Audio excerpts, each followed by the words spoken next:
ایسی دنیا میں جہاں ایک بہت بڑا حادثہ کبھی ہوا ہی نہیں تھا۔ زمین پر ڈائناسور ختم نہیں ہوئے تھے بلکہ وقت کے ساتھ وہ بدل گئے تھے اور انسانوں کی طرح زندگی گزارنے لگے تھے۔ وہ کھیتوں میں کام کرتے، فصلیں اگاتے، دریا اور پہاڑوں کے درمیان اپنے خاندانوں کے ساتھ ایک سادہ مگر مشکل زندگی جیتے تھے۔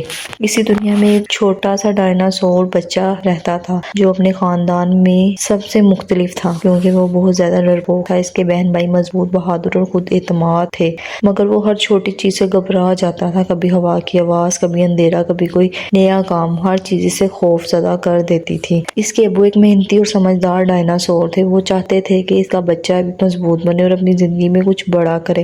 وہ اسے بار بار سمجھاتے تھے کہ اصل طاقت جسم کی نہیں بلکہ دل کی ہوتی ہے اور دل کی اصل طاقت ڈر کے باوجود آگے بڑھنے میں ہے۔ ایک دن اس کے ابو نے اسے کھیت کی حفاظت کی ذمہ داری دی تاکہ وہ ہمت اور اعتماد سیکھ سکے۔ یہ اس کی زندگی کا پہلا بڑا امتحان تھا۔ رات کے وقت جب ہر طرف خاموشی تھی اور چاندنی پھیلی ہوئی تھی، اچانک کھیت میں ہلچل ہونے لگی۔ ایک چھوٹا بچہ جنگلی کھیت میں آ گیا اور اناج چرانے لگا۔ وہ ڈر گیا لیکن ہمت کر کے اس کے پیچھے گیا، مگر وہ اسے پکڑنے میں ناکام رہا۔ یہ ناکامی اس کے دل میں اور زیادہ خوف اور کمزوری پیدا کر گئی۔ اگلے دن اس کے ابو نے فیصلہ کیا کہ وہ دونوں اس بچے کو ڈھونڈنے جائیں گے تاکہ وہ اپنی غلطی کو سمجھ سکے اور سیکھ سکے۔ یہ سفر بہت لمبا اور خطرناک تھا۔ راستے میں اونچا پہاڑ، گہرے دریا اور سخت زمینیں تھیں، لیکن ابو کا ساتھ اسے تھوڑا حوصلہ دے رہا تھا۔ وہ پہلی بار اپنے گھر سے اتنا دور جا رہا تھا اور ہر قدم پر نیا خطرہ محسوس کر رہا تھا، مگر اچانک موسم بدل گیا۔ آسمان پر کالے بادل چھا گئے، تیز ہوا چلنے لگی اور ایک خوفناک طوفان آ گیا۔ دریا بکھر گیا اور ہر طرف پانی ہی پانی ہو گیا۔ اس کے ابو اسے بچانے کی کوشش کرتے رہے لیکن پانی کا زور بہت زیادہ تھا اور وہ خود دریا میں بہہ گیا۔ یہ منظر اس کی زندگی کا سب سے بڑا صدمہ تھا اور وہ مکمل طور پر ٹوٹ گیا۔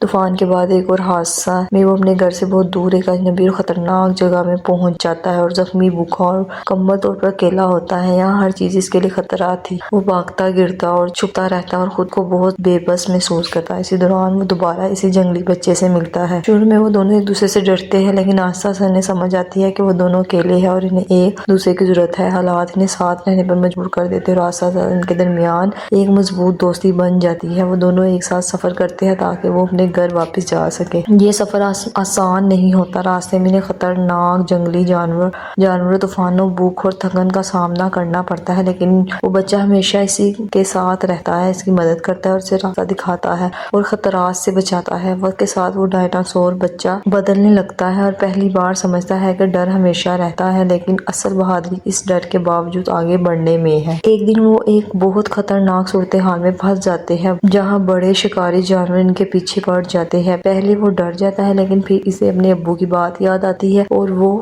ایک بہت خطرناک صورتحال میں پھنس جاتے ہیں جہاں بڑے شکاری جانور ان کے پیچھے پڑ جاتے ہیں۔ پہلے وہ ڈر جاتا ہے لیکن پھر اسے اپنے ابو کی بات یاد آتی ہے اور وہ ہمت کرتا ہے۔